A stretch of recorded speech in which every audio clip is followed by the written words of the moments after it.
Hi, I'm Max Keiser. Welcome to the Keiser Report. People of America! In a few days, you'll be asked to choose which of two frickin' lunatics to elect to the White House and to select a handful of jackasses to the Senate. Yes, the bread and circuses must go on, people. So you don't notice that the Vomitorium on Wall Street is filled to the brim with the spew of bankers gorging on your wealth and of brokers having sordid orgies with your retirement funds. Wake up! Or go back to sleep, you sheep. Stacy? Well, Max, indeed. First, we'll show the two candidates that are up in a few days for this election of 2012. Here's an image from William Bonsai 7, Salvador Det Bama. As you see, that's a deficit surrealist. Looking pretty scary there, Obama. Nice, nice. Get Dolly in the show. And the other is the GOP cuckoo nest. As you see there. Mitt Romney with his vice presidential candidate, Paul Ryan, and behind them are John McCain, George Bush 1 and 2. Who plays Nurse Ratched? I think maybe Blythe Masters. Oh yeah, Blythe Masters would make an excellent Nurse Ratched. More credit default swaps. Credit default swaps. Juicy fruit, juicy fruit, juicy fruit. Here's Johnny. I'm having a Stanley Kubrick flashback. Well, Max, aside from Stanley Kubrick, okay, we have an end of empire sort of election going on. None of the real issues are mentioned. It's just literally bread and circuses, wacky stuff. I was going to say a four-letter word there going on. And they're just deciding on all sorts of bizarre social issues. And it gets worse and worse. Every election they do this, but here we are in the middle of a Great Depression, and not once has the Great Depression been mentioned. It's all about various other things. So let's look at this first headline.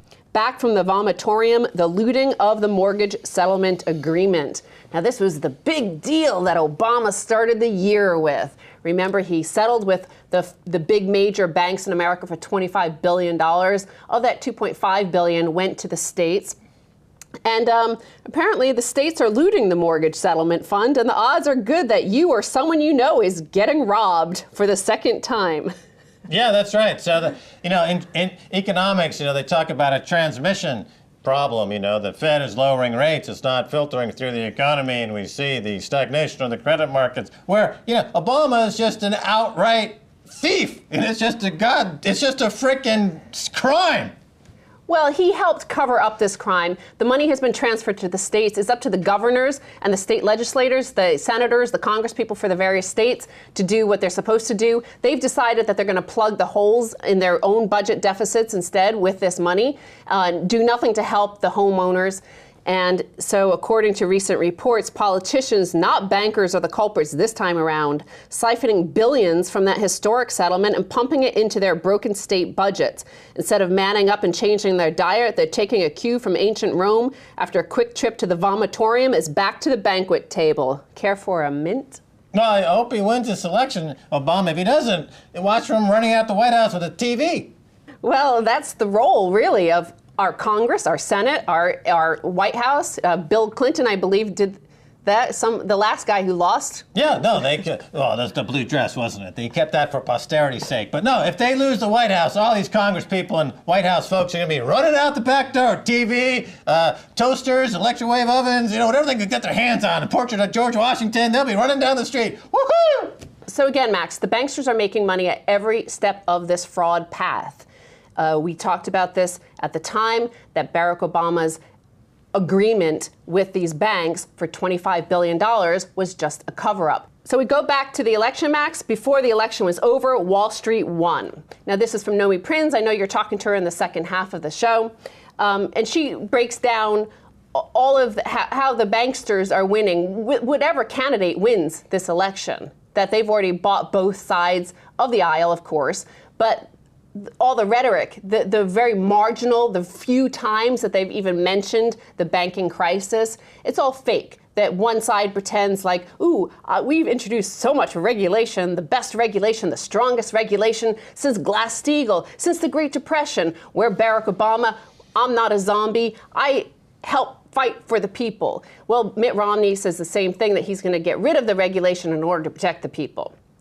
Yeah, well, no, it's heads I win, tails you lose, right? I mean, that's the game that they play, and they never lose. It's like when these banks report that they had 60, 70, 80, 90 straight days of gains on their proprietary trading accounts. It's like, flipping heads 90 times in a row. Statistically, virtually impossible. But yet they get away with it. They front-run trades, they manipulate markets, they high-frequency trade loot, they compromise the political system, they trade on inside information between Washington and Wall Street, they print money when it's convenient, they throw people out of their homes, they encourage the prison industrial complex and put people in jail with deals with the states that guarantee 98% occupancy for the prisons, therefore inducing the unlawful incarceration of millions of Americans for the benefit of the private equity groups and corporations like Corrections Corps of America on behalf of a philosophical agenda which many call market fundamentalism. Max, it's an end of empire. They've got their jackasses in the Senate and their lunatic in the White House. It's the same thing that happened in Rome. Let's move back to the Vomitorium. Let's talk about what Nomi Prins here is saying about zero interest rate policy. This is part of the collusion, the racket. Whatever team wins is going to continue with the zero interest rate policy because this is what the banks want. This is what Jamie Dimon wants. This is what Lloyd Blankfein wants. This is what Brian Moynihan wants. So she, in particular, talks about zero interest rate policy. This is a big issue for you. You've had a big issue against this policy, against the savers, in order to appease the speculators. So between 2005 and 2007, U.S. commercial banks held approximately $6.97 trillion of interest-bearing customer deposits. During the past 2 quarters, they held an average of $7.31 trillion. During the first period, when Fed funds rate averaged 4.5%, banks paid their customers an average of $39.6 billion of interest per quarter. More recently, with ZIRP, they paid an average of $8.9 billion in interest per quarter, or nearly 77% less. In dollar terms, Max, that's $30.7 billion per quarter that banks in America are paying less per interest per quarter, or $123 billion per year. All right, they stole $123 billion and counting in America, all over the world. Well, it's called wealth redistribution, and all of these crazy lunatic audience members in the Coliseum of America, that is the American populace, it's like up, down, down, up, up, up. Oh, that guy's bad, that guy's a socialist, that guy's a Marxist, that guy's a communist, that guy's Stalin, that guy's Mao.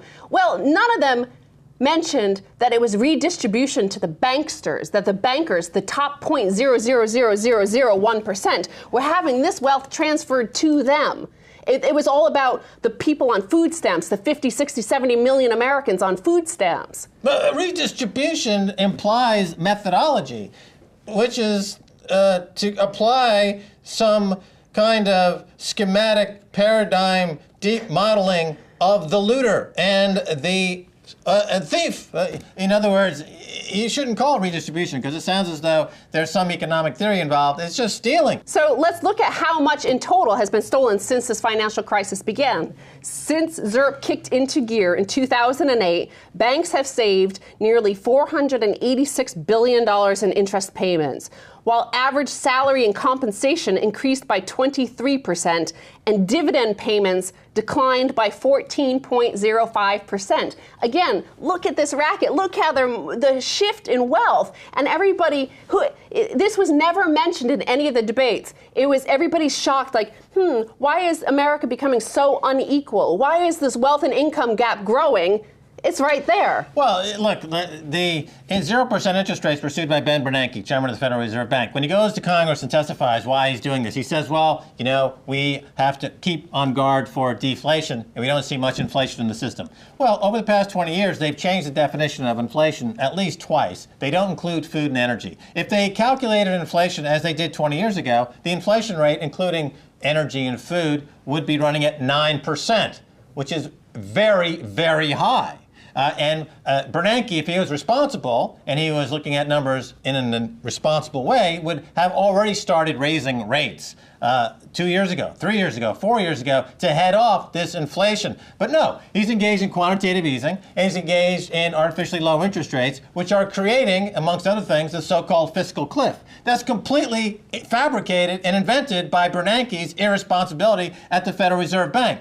He's created 100 million people around the world, him and his fellow central bankers, being thrust back into poverty, as Paul Moore, top regulator at HBOS, said on this very show. So this is a complete and utter 360-degree cluster F. With this ZIRP, the banks have gained $500 billion since the crisis began, since rates went to zero. So, but the final one, the biggest bank of all, JP Morgan, I've got my protection to, if I have to mention them, I need protection, my silver protection, right? The biggest banks are the biggest takers in this ZIRP policy. Consider JP Morgan Chase's cut. Although its deposits disproportionately increased by 46% since 2007, i.e. pre-ZIRP, and most of this, Max, is due to their acquisition of Washington Mutual, its interest expenses declined by nearly 89%, while their deposits increased by 46%. So from 2004 to 2007, Chase paid out $34.4 billion in interest to its deposit customers. From 2008 to mid-2012, it paid out $3.4 billion. JP Morgan Chase's ratio of interest paid to deposit of 0.27% is the lowest of the big four banks that on average pay less than smaller banks anyway. So there you have, these are numbers assigned to how much has been stolen. This was never addressed in any of the debates by either of the candidates. And, you know, there are only two that you're allowed to vote for.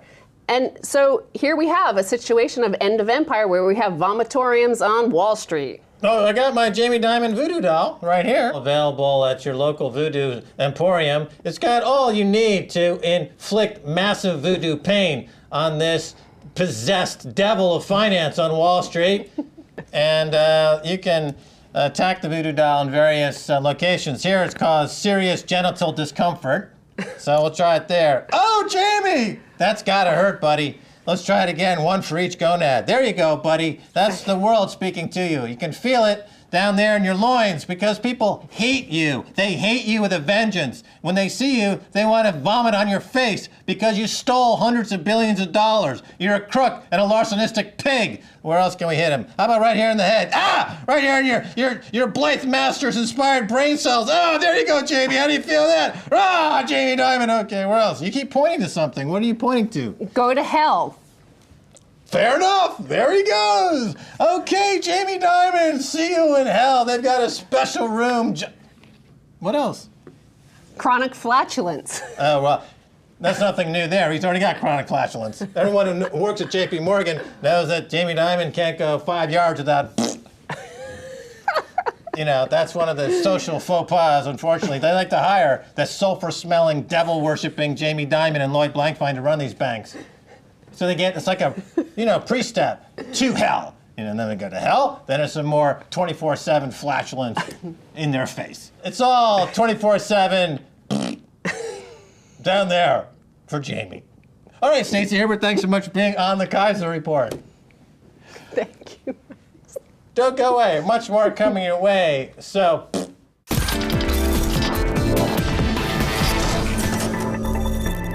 Welcome back to the Keiser Report. I'm Max Keiser. Time now to go to Los Angeles to talk with Nomi Prins, author of It Takes a Pillage and Black Tuesday. Nomi is a former senior bank executive at both Goldman Sachs and Bear Stearns. Nomi, welcome to the Keiser Report. Hi, Max. Thank you. All right, Nomi, your latest blog post is titled, Before the Elections Were Over, Wall Street Won. Explain. Yeah, well, that's right. The point of the article was to amalgamate all of the information that doesn't get discussed in the mainstream media about how these candidates are actually the same with respect to, well, many things. But what the point of my article was with respect to how they deal with Wall Street, financial regulation, banks continuing to be too big to fail, and et cetera. And that the minor difference between them is just how they verbalize their acceptance of Wall Street. Obama verbalizes his acceptance by saying that he has passed the most sweeping reform ever since the Great Depression, which isn't true. And Romney verbalizes his acceptance of Wall Street by saying he will repeal it. However, being as the legislation in question, the Dodd-Frank Act, is completely meaningless with respect to reforming Wall Street, they are both the same. And then I go on in terms of the detail as to how that act actually looks, how it doesn't affect anything, and then how the SEC is complicit, how the DOJ, the Department of Justice in the United States, is complicit, and how the Federal Reserve has been complicit in providing zero interest rate policy, which is negative for everybody except Wall Street, and go into greater detail with all of those aspects.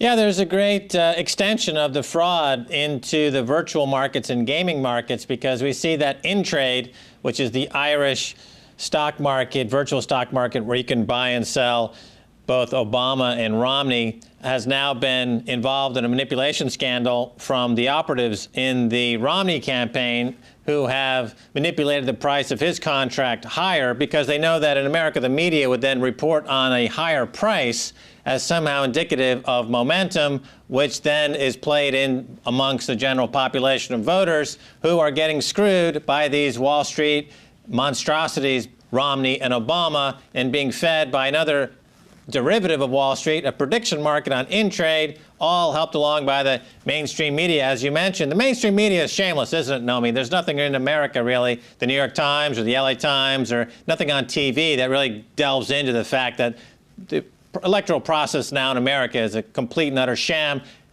correct? Well, it's as fraudulent as the money behind it. And as you say, that the main additional aspect that we have today in the elections is that we can, there's this gaming aspect. So even the elections are financialized along the lines of tradability and contracts and manipulation. The media has continued to assume that Americans are so stupid that they cannot look at delineations in these candidates. They have to be in either pro-Obama or pro-Romney, and that is how all of the television, all of the newspapers have been positioning this election, as if there's a tremendous difference between the two. And it goes further than that. So that if anyone has an opinion outside of those two camps, it's as if it's somehow unpatriotic and un-American to even point out the fact that both of these people are really the same. And if you go back historically and look at all the various elections, there's been a sameness amongst the main two parties for decades, but it's never been as bad as it is now. There's never been a candidate, Obama, which has been so supported by Wall Street to the extent that his Treasury Secretary, Tim Geithner, who was one of the main architects for the bailout and subsidization, the current subsidization that goes on of the Wall Street banks right now, is completely not even covered at all in this election. It's amazing to me that the Treasury Secretary of the United States is not even getting the remotest amount of play in this election when the economy is supposed to be the prevalent subject. And the reason for that is because he is complicit in keeping Wall Street where it is and keeping individuals where they are, which is in two separate camps. And Romney, I honestly don't think he has a clue as to the ins and outs of regulation, of Fed policy, of really anything, but it doesn't matter from his perspective because he's just continuing the general sort of Republican vein of we're just going to get rid of it if it looks like regulation. Whether it is or not, it doesn't really matter. And Wall Street has lined up this election to support Romney, but I don't think that's because he's Republican and Obama's Democrat. They supported Obama fine last time. I think it's because Romney looks to them like he's going to win, and they like to back a winner. Now, Nomi, early in the program, we went over the cost of ZIRP, zero interest rate policy, to the U.S. citizen. Elaborate on zero interest rate policy. Most people will perhaps think zero interest rates help them rather than harm them. Well, zero interest rate policy is what we've had since the end of 2008, basically, when the Fed stepped in, and in addition to lavishing many means for lending to the banking community in return for assets that the banks want to get off their books because they can't sell them and they're taking up space and they aren't very good, decided to say, all right, well, if there's zero interest rate policy, it means there'll be liquidity, there'll be money in the system that'll be very cheap, and the banks will supposedly take this money, lend to the general population, lend to small businesses, lend to even businesses that are creating infrastructure, doing anything productive, etc. And this was the philosophy that the Fed pushed as to the reason why they would have zero interest rates. It would benefit everyone. As we know, it has benefited only the big banks. Why is that? Because they're not lending like they said they were going to. Well, they never said they were going to. They're not lending like the Fed said they were going to. They're not lending like the Treasury Department said they were going to. We've now had almost 4 years of this policy. It is the longest time we have had rates this low in the history of the country, and it hasn't helped with creation or growth. It has helped with what I call the illusion of stabilizing the banking system. But how does it cost Americans? How does it cost people here? Well, what happens is even people who have money to save, which is a declining component of the population, they deposit this money in banks, and they're getting nothing in return. They're getting close to 0%. The average interest rate that banks are paying for the right to use the deposits of the American population is a quarter a year. 0.25 of 1% per year for deposits, which is basically zero. Right. Well, additionally, the insurance industry is now complaining that the multi-year program of zero interest rate policy has destroyed their business model because they rely on normalized interest rates to pad their accounts so that they can pay out during catastrophes and accidents and other insurance products. Like, for example, the huge storm in New York is a huge insurance event, but these insurance companies, because of the 0% interest rate policies, are saying we're going to go bankrupt. So that belies the idea that America is based on the idea of private property, because if there's no insurance, then there is no private property, and then there is no capitalism, as that term is understood in the United States. Nomi Prins, you wrote Black Tuesday, which is a novelization, if you will, on events surrounding the crash and depression in the late 20s and early 30s. And a couple of questions about that. First of all, the Wall Street tells us that the crash was not caused by financial speculation to begin with.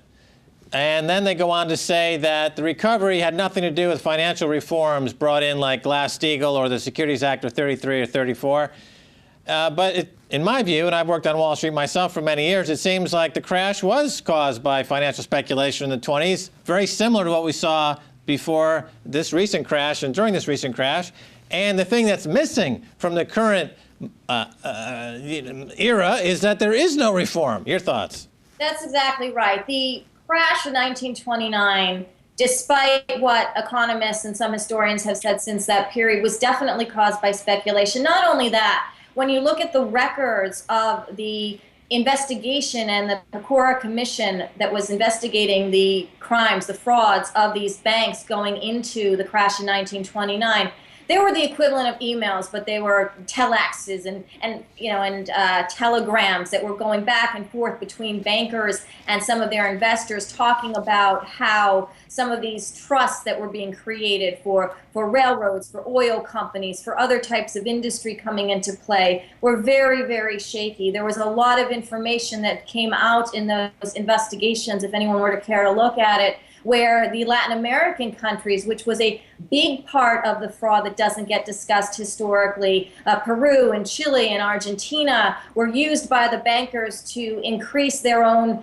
deposits and to make money on the securities that they issue to investors, and those collapsed into the crash in 1929. The real estate market collapsed in 1927.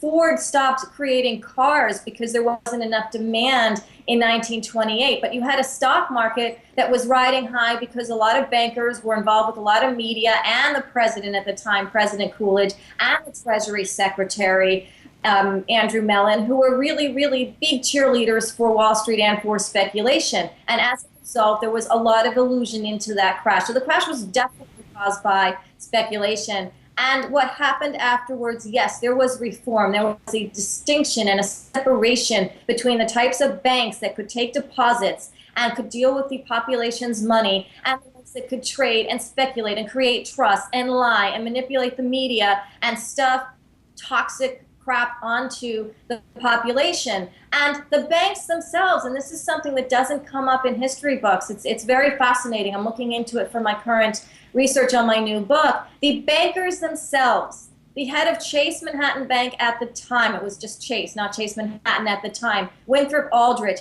very rich man, part of the Rockefeller installation, all of that. He was the #1 proponent of Glass And the reason that Winthrop Aldrich was so pushing for that was because he truly believed that the instability in the banking system was going to create greater instability for the country. And he truly believed that to separate the ability to speculate from the ability to deal with depositors was important for the sheer health of the United States. And FDR at the time was the president, and he pushed that through. But with the help of these bankers, this would never happen today, and that's the major difference. And that's the major sadness in where we are today as a country, that there's not only no for history and how it really went down, which was collaboratively, and what's going on now, which is a collaborative opposite direction where we continue to pretend that everything's fine, that the Frank-Dodd Act means anything. All right, Nomi, we're out of time. Thanks so much for being on the Keiser Report. Thank you so much, Matt. And that's going to do it for this edition of the Keiser Report with me, Max Keiser, and Stacy Herbert. I want to thank my guest, Nomi Prins. Look for her current and new books. If you want to send me an email, please do so at keiserreport@rttv.ru. Until next time, Max Keiser saying bye, y'all.